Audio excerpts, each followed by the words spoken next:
যুক্তরাষ্ট্রের কৃত্রিম বুদ্ধিমত্তা ভিত্তিক প্রতিষ্ঠান ওপেনএআইকে স্টুডিও ঘিবলি সহ অন্যান্য জাপানি আর্টওয়ার্ক বা শিল্পকর্ম এআই প্রশিক্ষণের জন্য ব্যবহার নিয়ে কঠোরভাবে সতর্ক করেছে জাপানি প্রকাশকদের সংস্থা। জাপানের শীর্ষ মাঙ্গা ও অ্যানিমে প্রকাশনা প্রতিষ্ঠানগুলো সম্প্রতি উদ্বেগ প্রকাশ করেছে ওপেনএআইয়ের ভিডিও জেনারেশন টুল সোরা 2 অনুমতি ছাড়াই জাপানি কপিরাইটেড কন্টেন্ট ব্যবহার করছে।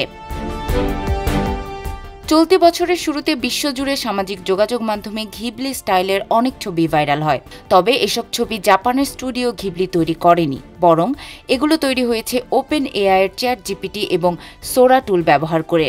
এমনকি ওপেনএআইয়ের সিইও স্যাম ওল্টম্যানও তার প্রোফাইল ছবি ঘিবলি স্টাইলে পরিবর্তন করেছিলেন, যা ব্যাপক নজর কেড়েছিল। এবার জাপানের বড় প্রকাশকদের প্রতিনিধিত্বকারী সংস্থা জাপানের content overseas distribution association CODA ওপেনএআইকে একটি চিঠি পাঠিয়েছে। চিঠিতে তারা দাবি করেছে ওপেনএআই যেন তাদের কন্টেন্ট এআই প্রশিক্ষণের জন্য ব্যবহার বন্ধ করে। সংস্থাটি বলেছে সোরা 2 দ্বারা তৈরি অনেক ভিডিও ও ছবি জাপানি ধাঁচের কাজের মতো দেখায়, যা কপিরাইট লঙ্ঘনের সম্ভাবনা তৈরি করে। কোডা জানায়, অনুমতি ছাড়াই জাপানি কন্টেন্ট ব্যবহার করা জাপানের কপিরাইট আইনের পরিপন্থী।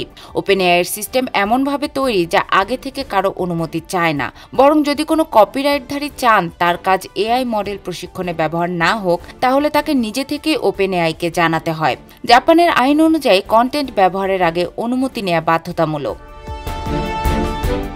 সংস্থাটি ওপেনএআইকে তাদের সদস্য কোম্পানিগুলোর কাছ থেকে আসা অভিযোগের দ্রুত জবাব দিতে অনুরোধ করেছে। কোডা সতর্ক করেছে, এভাবে আইনের লঙ্ঘন অব্যাহত থাকলে জাপানের সৃজনশীল শিল্প ক্ষতিগ্রস্ত হতে পারে।